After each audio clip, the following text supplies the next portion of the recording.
D'une part, le modèle économique du courtage d'assurance qui est très attractif. Des courtiers de proximité peuvent vouloir se porter à cœur de petits portefeuilles. Des grands courtiers sont plutôt intéressés par des portefeuilles qui font plus de 5 millions d'euros de commission.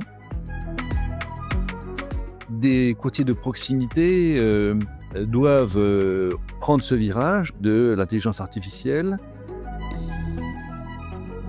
Parce que justement, pour un courtier seul, c'est long de développer son cabinet. L'IA peut rendre encore le courtage plus attractif qu'il ne l'était jusqu'à présent, c'est certain.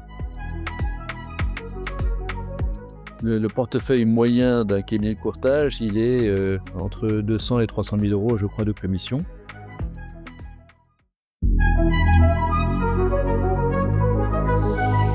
Bienvenue dans Assurance en coulisses, le podcast qui donne la parole aux acteurs du secteur de l'assurance. Moi, c'est Antoine Gandoa, spécialisé dans le reporting Solvabilité 2 et comptable.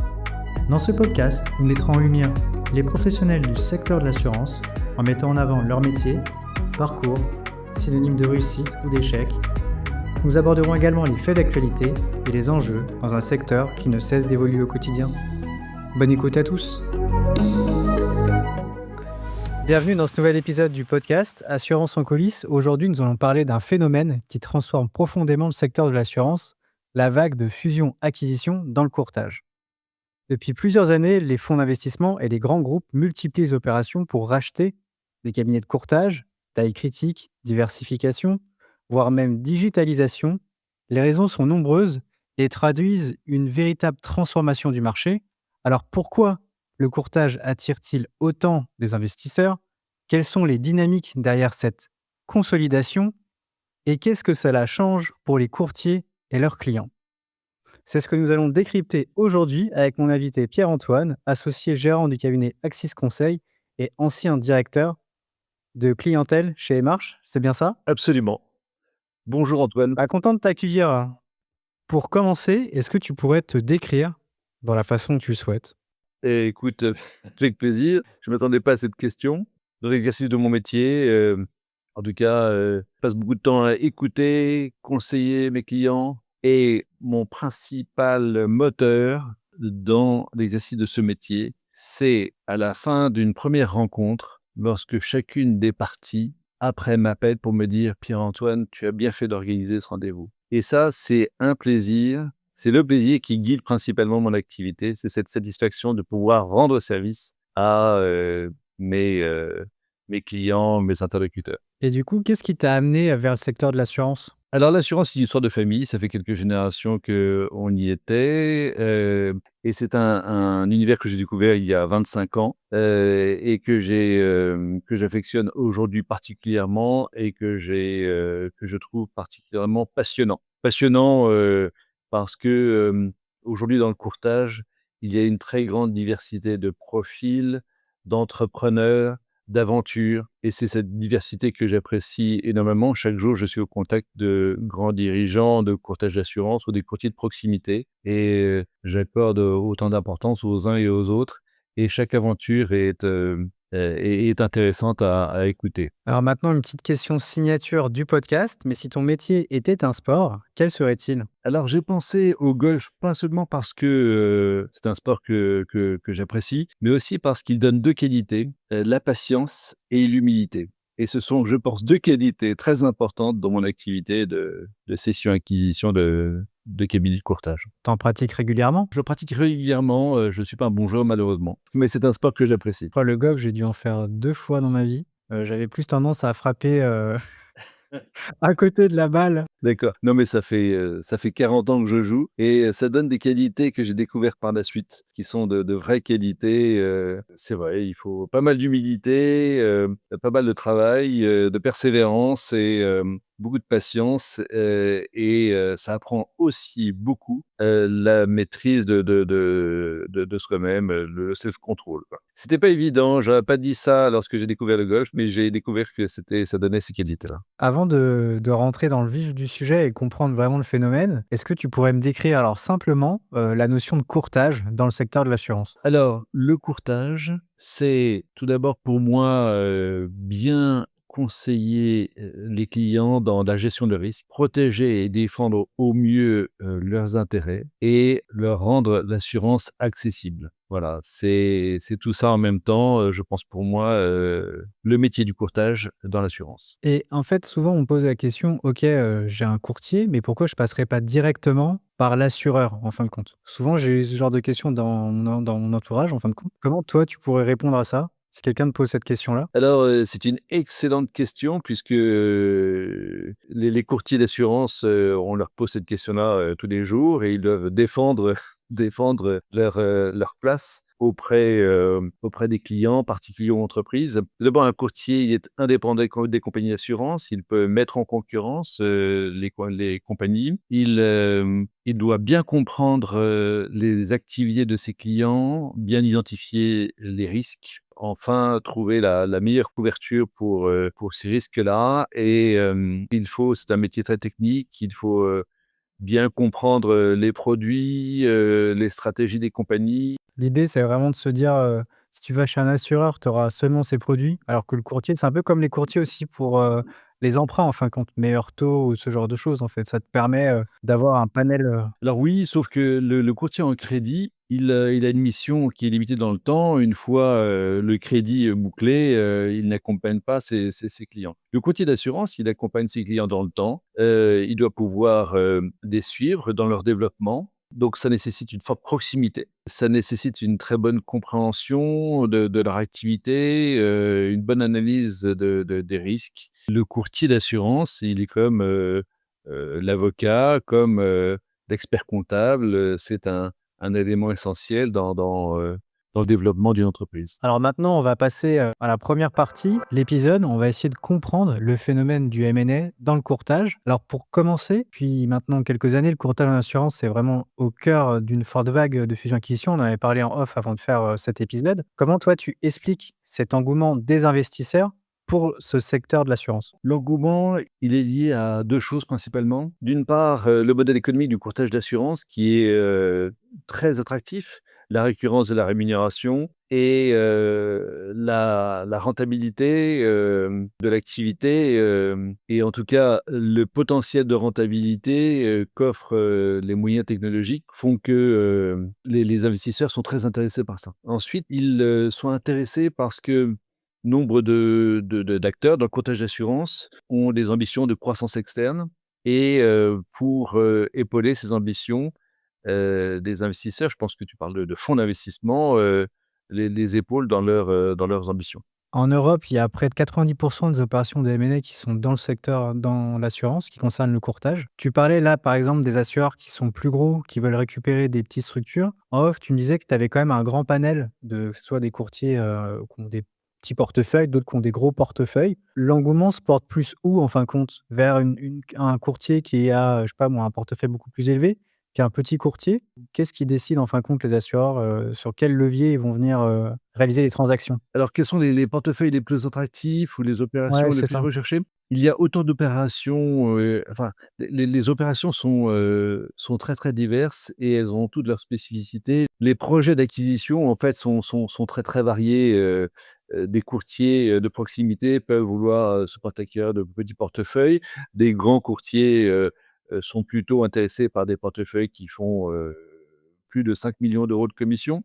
Les raisons à ça sont variées, hein, pour les grands acteurs du courtage d'assurance. Il y a à la clé, une implantation géographique, une expertise sectorielle. Pour les courtiers de proximité, il y a l'ambition de développer, son portefeuille, avec, lui donner un peu plus de rentabilité, d'être, un peu plus, présent, dans une zone géographique et donc la taille du portefeuille ne conduit pas, ne fait pas, l'intérêt, hein, de l'opération, oui. Il n'y a pas plus d'intérêt pour, des portefeuilles de telle ou telle taille. En revanche, il faut le reconnaître, un intérêt plus marqué pour certains types de portefeuilles que d'autres. Il y a des portefeuilles, les portefeuilles plutôt entreprises, par exemple, sont particulièrement recherchés par rapport aux particuliers. La entreprise, c'est au sens large, hein, c'est PME, PMI, c'est, pro, TPE, TNS, plus que les particuliers, c'est certain. L'assurance, du particulier en santé,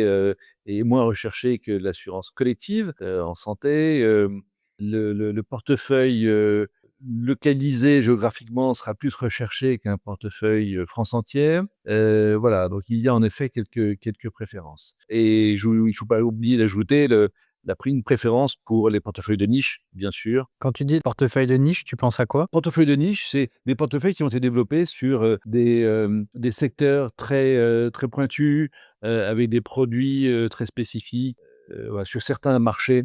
Voilà, ça, c'est très recherché. Je donne par exemple, ça peut être, un portefeuille de niche, un portefeuille qui s'est développé sur, l'immobilier, sur des campings, sur, des restaurants, sur, des scooters, voilà, donc des portefeuilles vraiment spécialisés sur certains produits, sur certains risques, dans parfois une certaine géographie aussi. Ça, c'est recherché parce qu'il y a de l'expertise, il y a un partenariat avec, des compagnies d'assurance, il y a une marque qui s'est développée autour, de cette niche et ça a de la valeur. Sur l'assurance cyber, parce que je vois qu'on en parle énormément, tu vois aussi des, courtiers se lancer sur, ce type de police d'assurance? Oui, bien sûr, beaucoup de grands courtiers se sont lancés là-dessus. Il y a maintenant, plus de 10 ans, il y a 10, 15 ans et aujourd'hui, l'assurance cyber pour, le courtage d'assurance, dédié aux entreprises surtout,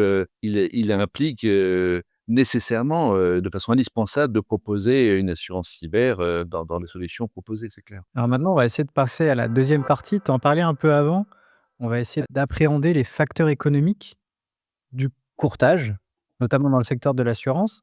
Moi, il y a une question, qui me taraude quand même, c'est la pression sur les marges et les investissements, techno qu'on peut avoir. Alors, qui poussent peut-être certains acteurs à se regrouper pour rester compétitifs. Tu parlais de grandes structures qui rachetaient des courtiers en fonction de la typologie du portefeuille. Quand on est courtier en assurance, globalement, si je sais pas, moi je vais, avec un assureur X et un autre assureur X, est-ce que la pression de la marge sera le même entre assureurs ou c'est vraiment spécifique entre chaque assureur, notamment sur les commissions ou sur, l'apport de valeur avec le client et cetera? Oui, bien sûr. Alors, des courtiers peuvent négocier, en effet, des conditions qui peuvent être plus intéressantes, selon, ce qu'on a pu négocier, ce qui a pu être négocié. Mais globalement, on est toujours à peu près autour, des mêmes, niveaux de commission. On peut pas dire que le niveau de commission soit un facteur qui favorise le rapprochement, des cabinets. En revanche, l'autre sujet est intéressant. Tu parlais de technologie et ça, oui, ça certainement. Puisque des courtiers de proximité, doivent, prendre ce virage de l'intelligence artificielle, après avoir pris, ce virage du digital en tout cas, hem, pas le tout digital, hein, mais en tout cas ce virage-là, que ce soit, vis-à-vis, de ses clients ou, en interne. Donc c'est un deuxième virage qui est en train de s'opérer en ce moment dans le courtage d'assurance et chacun a bien conscience qu'il faut suivre, le mouvement et seul ou avec une petite équipe, c'est peut-être moins évident qu'à plusieurs et ça participe de ce rapprochement, de la volonté de certains dirigeants de se rapprocher. Oui, certainement. Et par exemple, tu peux avoir des regroupements, je pensais à des GIE, tu vois? Regroupements d'intérêt économique, Oui. sur des postes, tu parlais de l'IA ou peut-être de la relation client et cetera. Qui se passe comme ça entre courtiers ou pas du tout? Oui, il y a des initiatives de mise en commun de moyens, des initiatives qu'on a vues, il y a déjà longtemps de ça, sociétés qui ont regroupé des courtiers d'assurance, qui ont mis en commun des moyens de courtiers qui étaient au nord, au sud, à l'est, à l'ouest. Donc ces idées de rapprochement, elles existent depuis longtemps. C'est vrai qu'aujourd'hui, ce qu'on observe, c'est, des initiatives qui tendent à regrouper des courtiers dans des réseaux, à leur proposer des solutions, proposer des services assez poussés, que ce soit en marketing, en digital, mais aussi sur des produits d'assurance. Bien sûr, il y a des initiatives qu'on a vues, qui sont bien développées aujourd'hui et ça, ces initiatives-là, elles permettent à des courtiers d'assurance de rester indépendants ou d'avoir ce sentiment de rester indépendants, de ne pas être, liés aux autres et de bénéficier, de support, d'un réseau de courtiers. Donc, entre les 2, c'est vrai, entre être tout seul ou être associé, il y a, des réseaux qui proposent, des solutions qui peuvent convenir à ceux qui veulent pas vraiment se rapprocher, mais qui ont besoin de soutien dans leur développement. Alors maintenant, juste pour faire un petit rappel, tu en avais parlé aussi, en amont de l'épisode, mais sur les caractéristiques économiques du courtage, si je sais pas moi, tu avais, 2 points importants à nous donner, ça serait quoi? Caractéristique économique, c'est d'abord, la récurrence, bien sûr, de la rémunération et la rentabilité,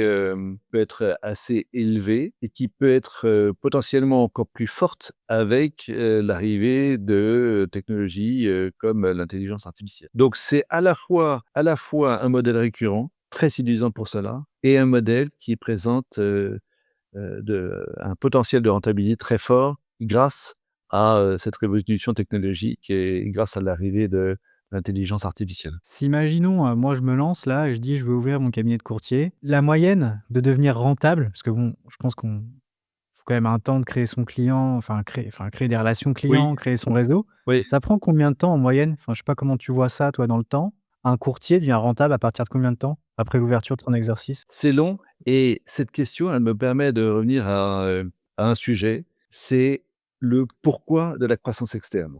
Parce que justement, pour un courtier seul, c'est long de développer son cabinet, de prospecter, notamment, les entreprises, hein, ça peut prendre, 1 an, 2 ans, 3 ans. 3 ans pour développer un portefeuille qui devient suffisamment, étoffé et parce que le coût d'acquisition d'un client est élevé, acheter un portefeuille peut être plus intéressant. Quand tu dis par exemple le coût d'acquisition, Le coût d'acquisition, c'est le temps passé à prospecter, le temps commercial et comme ce sont des ventes, dans nombre de cas, ce sont des ventes à déroulement long, notamment auprès des entreprises, c'est très long. La mmh, prospection peut être longue. Alors vous on peut garder aussi un client de nombreuses années, c'est très bien, une fois qu'il est en portefeuille.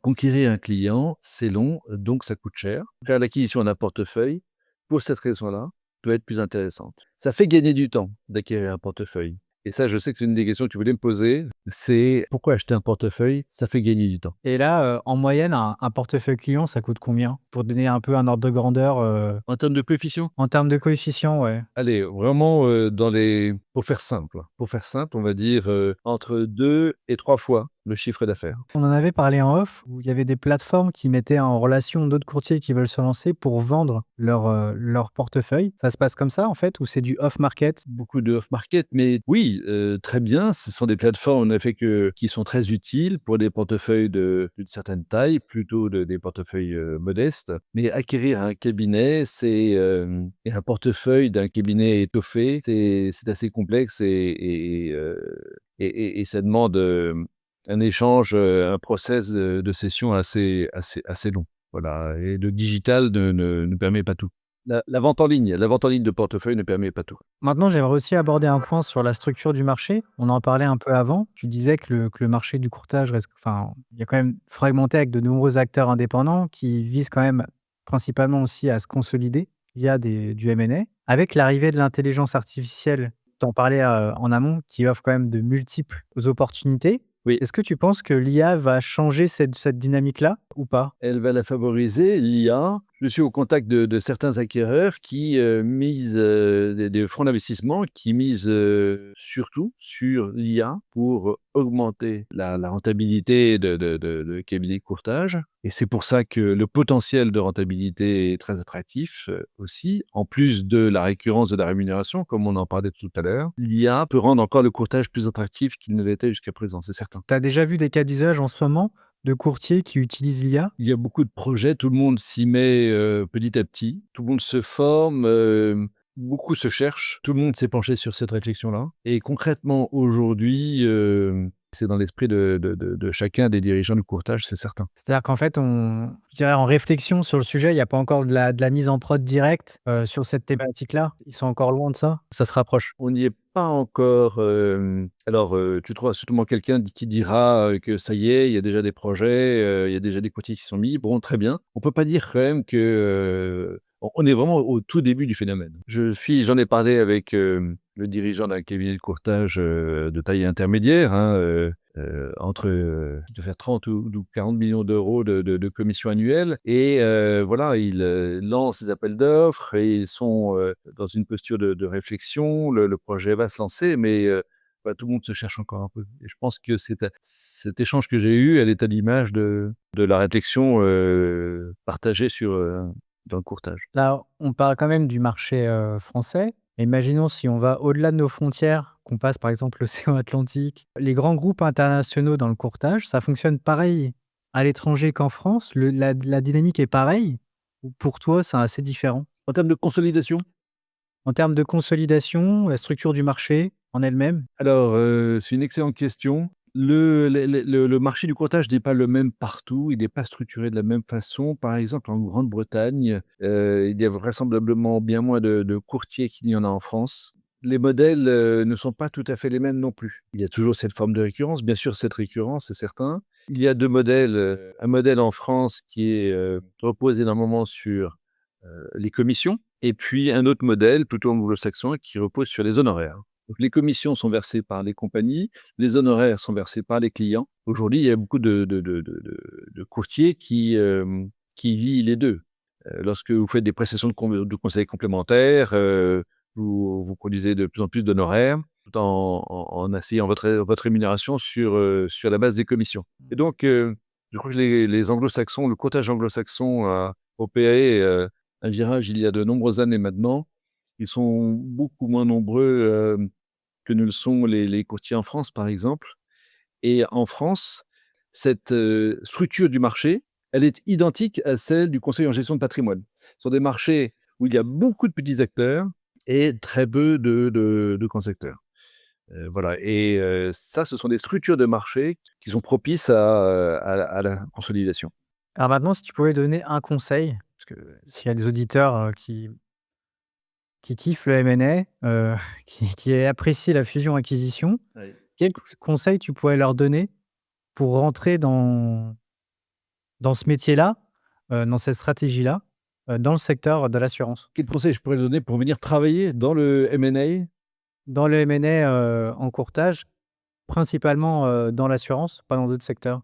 Ben, je pense que c'est un très beau secteur, qu'il faut connaître, qu'il faut connaître un peu quand même avant de se lancer là-dedans. Mais celui qui ne connaît pas ce secteur, le trouvera passionnant parce que, on a des échanges très enrichissants, une grande diversité de projets, sur lesquels on peut intervenir et globalement, c'est un secteur où, les intervenants sont plutôt, disponibles, plutôt accessibles. Et puis cet esprit d'entrepreneur, il est très, très fort dans le courtage d'assurance. Et aujourd'hui avec, ton cabinet c'est un cabinet de conseil, c'est ça, Axis Conseil? Tu travailles principalement sur du M&A ou tu as aussi d'autres stratégies ou d'autres business à côté qui sont autour, Alors aujourd'hui, on a développé une offre. On accompagne, les dirigeants du courtage dans le recrutement de leurs proches collaborateurs sur des lignes techniques et commerciales. C'est une offre qu'on a été amené à développer à la demande de nos, clients, de nos interlocuteurs qui nous sollicitaient. L'activité de cession-acquisition, c'est une activité qui est dominante chez nous. On propose cette prestation de recrutement, à la demande de nos clients. Alors maintenant, pour passer un peu sur les enjeux pour les acteurs du marché, on parlait avant, de cette consolidation et de l'opportunité, pour les petites cabinets de courtage de se regrouper, par exemple. Aujourd'hui avec, si on se projette dans le long terme, ces fusions-acquisitions, est-ce qu'elles vont conduire à un marché dominé par quelques grands courtiers? On aura encore quand même la place à des petits acteurs indépendants qui vont se répartir un peu la part de marché? Ou ça me fait penser à le phénomène qu'on a eu avec les mutuelles.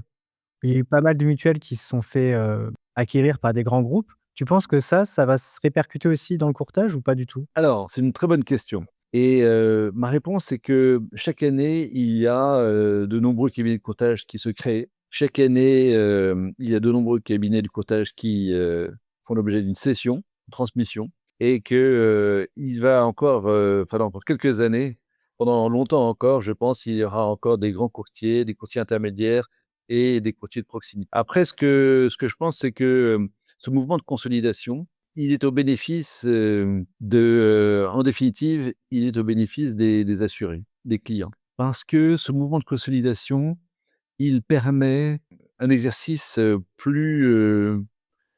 comment dire? De meilleure qualité de la profession. Ce vers quoi amène la consolidation, c'est que les assurés, les clients, en particulier entreprises, vont bénéficier d'un meilleur service. Et je pense que cette nouvelle génération OK. de courtiers d'assurance qui lancent leur cabinet, de courtage d'assurance, ils sont déjà dans ce mode-là. Je pense ils se lancent à une période où, le métier, tend, à devenir plus qualitatif, et voilà. Donc au final, je pense que c'est un mouvement qui va permettre aux assurés d'être, mieux accompagnés. Tu disais, Mmh. qu'il y avait des courtiers qui se créaient, d'autres qui se faisaient acquérir. Est-ce que tu as des statistiques un peu en moyenne? Je sais pas moi, sur des sujets que tu peux traiter, tu vois? En une année, combien de fusions-acquisitions tu peux faire, par exemple? C'est un chiffre qui est difficile à obtenir, ou difficile à calculer en tout cas. Là, tu m'as donné un lien vers un article de Planète CSCA sur, le nombre de transactions en Europe et en France. J'ai vu un chiffre, sur les transactions en France et non, le montant des transactions est bien plus supérieur que celui qui est communiqué. Probablement que cette étude ne concerne que les transactions les plus importantes, sur les cabinets, de taille importante. Un cabinet de taille importante, hein, c'est, un cabinet de plus d'1 million d'euros de commission. Le portefeuille moyen d'un cabinet de courtage, il est, OK. entre 200 et 300 000 € je crois, de commission et toutes ces transactions qui, concernent des cabinets de moins d'1 million ou même de moins de 500 000 € de commission, ils sont pas, forcément comptabilisés dans ces études-là. Ouais, c'est ça, dans l'article, alors on disait en gros, alors c'était publié par le FTI Consulting, qui met en lumière donc une année record pour les acteurs de l'assurance en Europe avec un volume inédit de 694, opérations annoncées, de fusion-acquisition selon le baromètre alors on est sur l'année 2024, hein. Ouais, en France, 40 opérations ont été enregistrées contre 45 en 2023. Ouais. C'est plus que ça, donc c'est peut-être, je ne sais pas, je ne sais pas. En tout cas, c'est pas, c'est pas simple, parce que ce qu'on peut, quantifier, il y a certains sites comme le Bulletin officiel des annonces civiles et commerciales, le BODAC, qui publie, hem, toutes les annonces de cession de fonds de commerce, de portefeuille, mais on n'a pas forcément la cession de titres, donc c'est assez difficile à voir, à quantifier. Second lui, là, on dit: «Le baromètre souligne plusieurs transactions notables impliquant des acteurs majeurs et des fonds». Je vois qu'on a Aon, donc ouais, c'est April, ouais, bon, c'est des gros acteurs, quoi. Au cours de ta carrière, donc maintenant de 25 ans, même plus de 25 ans, est-ce que tu as une anecdote à me partager qui t'a vraiment marqué et façonné de ce que tu es devenu, aujourd'hui? Je vais te raconter une anecdote, mais c'est pas tout c'est très personnel, évidemment et ça peut répondre en partie à ta question. À la fin de sa vie professionnelle, mon père exerçait cette activité de rapprochement de cabinet de courtage d'assurance et c'était il y a, 25 ans environ. Le soir, en rentrant à la maison, j'écoutais avec beaucoup d'intérêt, ces histoires, les échanges qu'il avait et ses affaires et j'avais trouvé ça passionnant et j'ai toujours, gardé ça en tête et je me suis dit: «Peut-être un jour, je ferai ça aussi, de mon côté» et voilà, c'est ce qu'il m'a laissé en fait et 15 ans après, être resté chez Marsh, j'ai développé cette activité et ça a croisé des chemins donc c'est pas une anecdote, mais en tout cas, ça a bien façonné ce que je suis aujourd'hui. Est-ce que tu as des recommandations de livres ou même de podcasts à me partager même le dernier livre que tu as pu lire ou Les mémoires de Napoléon à Sainte-Hélène, qui sont, devenues d'actualité tout récemment parce qu'elles ont été écrites par Lascaz qui a suivi Napoléon à Sainte-Hélène. alors maintenant, si tu pouvais donner un conseil, un seul conseil à un courtier. Eh bien, je lui conseillerais de bien préparer, son projet. Pour faire une acquisition, une des clés de succès d'une opération, c'est que l'acquéreur a bien préparé son projet. Il faut être prêt pour plusieurs raisons. D'une part, il faut savoir, dégainer vite lorsqu'une belle opportunité se présente. Ça, c'est une clé de succès aussi pour, un acquéreur. Il faut avoir longuement réfléchi sur le profil du portefeuille, la localisation et ce qu'on veut faire avec cette acquisition. En ayant bien défini le périmètre de recherche, en sachant exactement où on veut aller avec cette acquisition, on est prêt à dégainer, positionner rapidement sur une opportunité. Et c'est aussi comme ça que certaines opérations se font. Il y a des acquéreurs qui ont bien mûri leur projet et qui ont pu se positionner rapidement parce qu'ils avaient été très bien préparés en amont. Toi, par rapport à ça, dans ton business model, c'est-à-dire que quand tu accompagnes, des grands acteurs comme ça ou des courtiers, sur des stratégies de M&A, tu touches aussi un pourcentage, c'est ça, sur la transaction ou c'est de l'honoraire simple, C'est un métier qui est principalement rémunéré au success fee. Et ça t'est déjà Ouais. arrivé, par exemple, d'accompagner des acteurs, au final, ça s'est pas fait? Ça peut arriver. OK, d'accord, ouais. D'où le challenge, quoi. Est-ce que tu aurais un invité à me recommander? À quelqu'un que tu connais peut-être déjà qui s'appelle Anthony Joanneau. Anthony Joanneau, c'est l'un des cofondateurs de Plus Simple. De Plus Simple, c'est une très belle aventure. Non seulement parce que j'ai de l'admiration pour ce qu'ils font, et parce que je les trouve aussi très sympathiques, mais c'est une très belle aventure qui date il y a, je crois maintenant, il y a une dizaine d'années maintenant, je pense, peut-être même un peu moins. Anthony Joanneau, c'est avec Éric Mignot, ils sont 3, j'ai oublié le nom du 3e cofondateur. Ils sont partis, voilà, tout seuls et c'est une très belle aventure aujourd'hui. C'est une aventure, européenne. C'est un très beau parcours. Ouais, là, j'étais à un événement il y a une semaine et alors je sais pas si tu connais, j'avais échangé avec Antoine Perchet qui m'a parlé de comme ça, il m'a dit: «Mais je connais, l'un des cofondateurs de Plus Simple, il faut que tu les interviewes».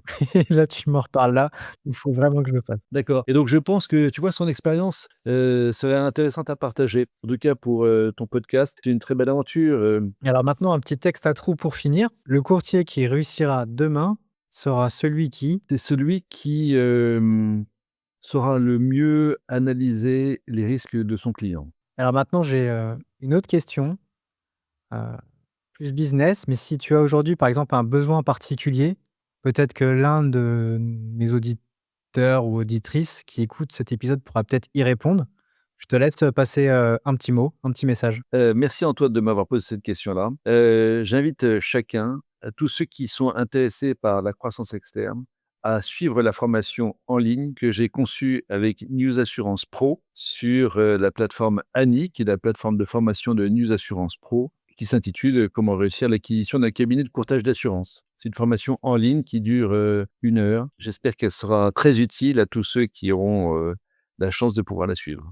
En tout cas, merci beaucoup, pour cet échange, Pierre-Antoine. Ce qu'on en retient vraiment, en fait, de notre échange, c'est que le courtage en assurance est aujourd'hui au cœur d'un mouvement de consolidation, important, porté à la fois par des besoins d'investissement, des évolutions technologiques et à la recherche aussi d'une taille critique. Les opérations de M&A redessinent progressivement le paysage du courtage entre émergence de grands groupes et transformation de modèles traditionnels. Reste maintenant à voir comment les courtiers vont continuer à se différencier dans ce nouvel environnement. En tout cas, merci à vous de nous avoir écoutés et moi je vous dis à très bientôt pour un prochain épisode et n'hésitez pas à mettre des avis, des commentaires sur, Apple Podcast et à mettre 5 étoiles si l'épisode, vous a plu et encore merci beaucoup de me soutenir, dans cette aventure. Merci beaucoup Pierre. À très bientôt Antoine. Un grand merci d'avoir écouté l'épisode, j'espère qu'il t'aura plu. Pour me donner de la force, mets 5 étoiles ou un commentaire sur ta plateforme préférée et partage à ton entourage. Moi je vous dis très bientôt dans un prochain épisode d'Assurance en coulisses.